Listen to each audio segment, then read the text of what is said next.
I think I'm starting to understand one of the core components of what a Deathwood Awakening is. Now hear me out, because this does tie into this chapter of One Piece, but also you can argue it has been over 1,000 chapters in the making since a particular arc and a particular character's words. So first and foremost, I'm going to be using, at this point in time, what the scans say. And what the scans say in this chapter One Piece 1003, Jay Garcia Saturn reveals that Bonnie should be thankful to him since he's the reason why she has her powers. And according to him, and I quote, "It's an ability that can transform you into a state that matches any future perceived to be possible. But that means the possibilities become limited as your future becomes more certain as you uncover the truth." So in Bonnie's mental state, the more her future is certain, let's say because she's getting older and she's gained more life experiences and she's learning more about herself, things of that nature, the less, let's say, she can distort the future and use that distorted future technique. What we saw her using against Vegapunk, what we saw her using the flashback when she fought against Alifa, and then, of course, what you try to use against Jay Garcia Saturn as of late. Now, the key thing here, in my mind, without a doubt, is the word perceived. Once again, its ability can transform you into a state that matches any future perceived to be possible. So there was an idea that in some way Bonnie was tapping into the Bonnieverse, the multiverse of herself that will theoretically span across space and time and unlimited dimensions. So the idea that folks had was that she was tapping into a alternate future version of herself that did consume the Nika ability. But in reality, it seems like she's expanding her body in a way to try and match a Nika-ish future, because it's a future where her body can change and fight as freely as possible, like rubber. So when she does use distorted future, I don't think she's going to change her body's composition to be rubber, but her body is trying to match a future where it could potentially expand like rubber, hence her hulkish form. And a key sign to me that everything was really focused on how she perceived her power to be was what happened in chapter 1099, before 1100. Where in this chapter, we find out the reason why during the Reverie arc, the guards were defending the Holy Land's main city gate. They confused Bonnie for Queen Dowager Connie, because Bonnie looks exactly like Queen Dowager Connie when Bonnie is in her older form. And it might be the case where in the future she would generally turn out to be just like Queen Dowager Connie, but from my understanding, based on what we see in that chapter 1099, she sees Queen Dowager Connie, and then Queen Dowager Connie is her blueprint of how she should look like when she is older. So then when she ages up, she tries to mimic Queen Dowager Connie and then winds up looking just like her.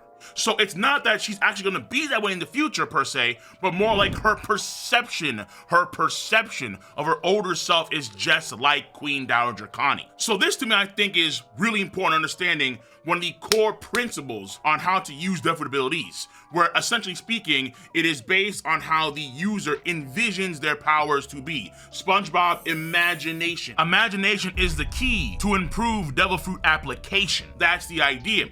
And I think it all stems from a quote that was stated in Alabasta by Sir Crocodile. That's right, Sir Crocodile. Where in episode 110, Crocodile says, and I quote, "Depending on one's training and how they're used, Deathwood abilities can become a means of fighting as powerful as any."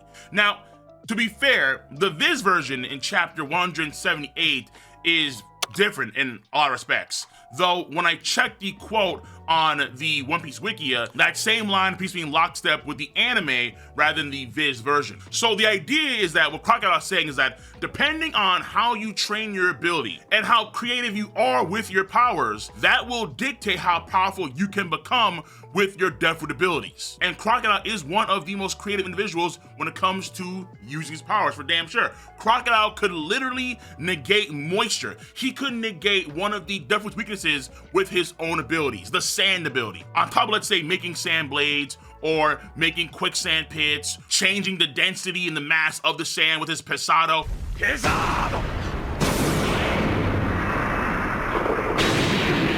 Things of of that sort. And once again, that creativity is based on his perception of how his fruit should operate. So over the course of the time skip, we see folks like Tony Chopper. Chopper is able to have these crazier, more unique forms, and part of that reason is because he's starting to perceive his powers differently and start to accept more of these monster-like qualities, attributes of his power.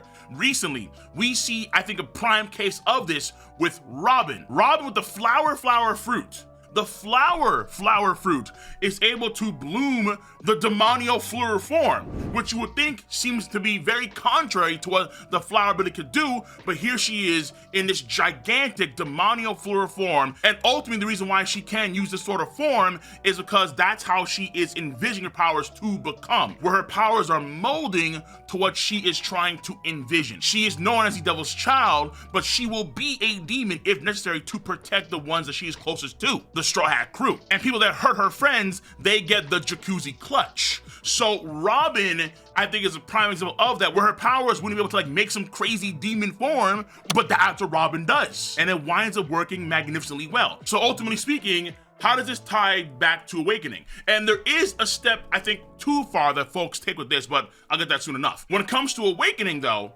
there is a key line that Luffy says in chapter 1044, where Luffy says, and I quote, "I can do everything I wanted to do," end quote. Luffy, in certain respects, when it comes to his rubber body, the Gumu, right?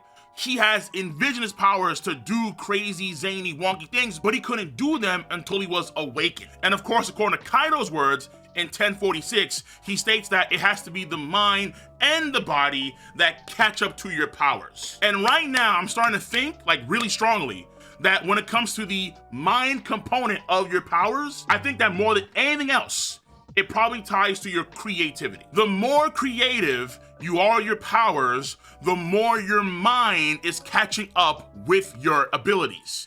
So, for example, people I know for a long time have been talking about what Kid, Eustace Captain Kidd, could potentially do with his magnetism. Because a lot of folks like to harken back to Magneto. Why isn't Eustace Captain Kidd with electromagnetism, why is he doing Magneto stuff? But my counter for this was always, hold on now, does Kid perceive his powers to be like that? In order to do like Magneto stuff, let's say control the iron in someone's blood, he would have to have a greater understanding of the human body. And I'm not too sure if Kid had bio when he was growing up, or chemistry, or physics, but Kid has lived a certain life and his powers sort of mold around the life he's lived, and at some point his mind was getting so creative that his powers needed to awaken to catch up to his own creativity. And I would say for damn sure he has showcased a lot of cool engineering prowess with his devil fruit ability. The man has a constant prosthetic arm, can literally recreate Zootopia,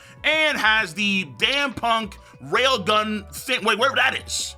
He has showcased very good engineering prowess and understanding with his skills. But if you want, let's say, a Magneto version of Kid's abilities, then let's say someone like Law could do that if Law has Kid's powers, because Law, as a doctor, would have a great understanding of the human physique compared to someone like Kid. So maybe Law could actually manipulate the iron in somebody's blood, and that would in part be his way of fighting with Kid's abilities. So do you see what I'm getting at here? Imagination.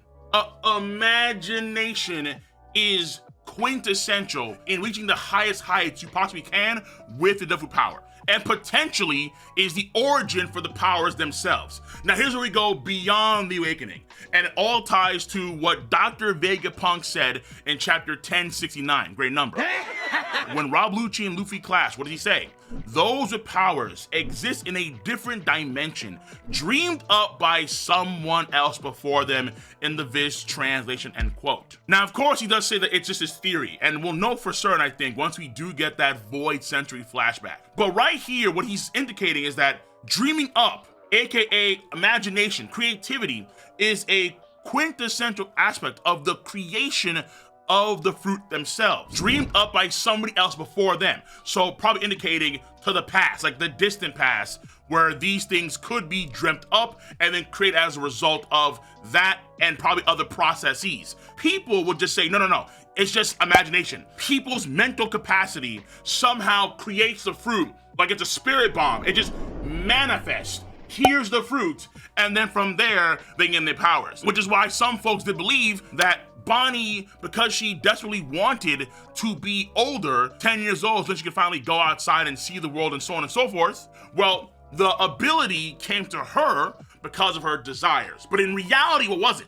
In reality, it was Jay Garcia's Saturn. Saturn was the one that spliced in the Death Fruit power into her body when she was an infant. And in reality, how many people in Wano country were praying for food and no fruit came to them and spawned in, like poofed into existence, and then voila, with this power you can make food like your Streusen? No, that didn't happen. How many cats in Alabasta wanted to rain and there was no fruit that spawned that allowed them to control the weather? No, that didn't happen. Just how Bonnie is envisioning, imagining a Nika-ish future with a rubber body doesn't mean that her body actually is rubber. It's expanding and it's changing, but folks can do that without the need of having a rubber ability. San Juan Wolf, Katakuri, people have parametric abilities that allow them to do that without being actual definitively rubber. There are limitations to what the fruit can do because the fruit does have baselines. Just let's say someone like a Kainu can make a volcano, and in the volcano you can, let's say, utilize lightning,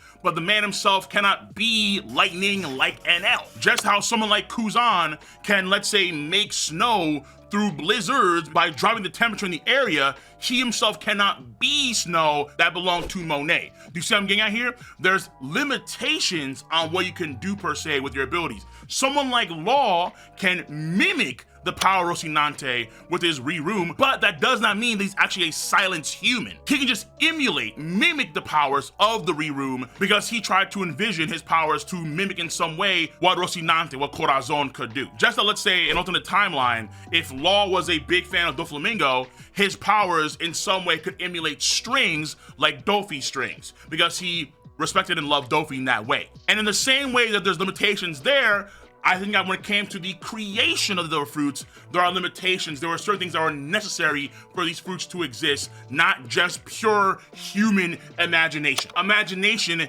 didn't spawn these fruits. Maybe they needed the energy to take imagination to spawn said fruit, and Vegapunk and Ashaka have noted before that right now their current energy is not on the same level as the people that existed a long time ago before the Void Century. So all being said, I think that, I could be wrong, but I think that imagination is a quintessential component of understanding the true nature of Death Fruit powers, even for things like awakening and potentially the creation of the fruits themselves. And I suppose in the future, I will do a deeper dive video focused on the creation of the fruits themselves, but obviously for characters like Bonnie and for like Luffy, oh yeah, for Luffy, who has the potential to be the most zaniest dude, the most wildest cat on the block. If there is some confusion about what's going on, why is it happening, and so on and so forth, keep in mind that most of the time, the answer is going to be imagination. But let me know your stance on this subject in the comment section down below. If you enjoy my video, once again, give it a thumbs up, subscribe to the channel, and click on that bell to join the notification squad. I'm gonna catch you cats on the flip side. See you. Bye-bye.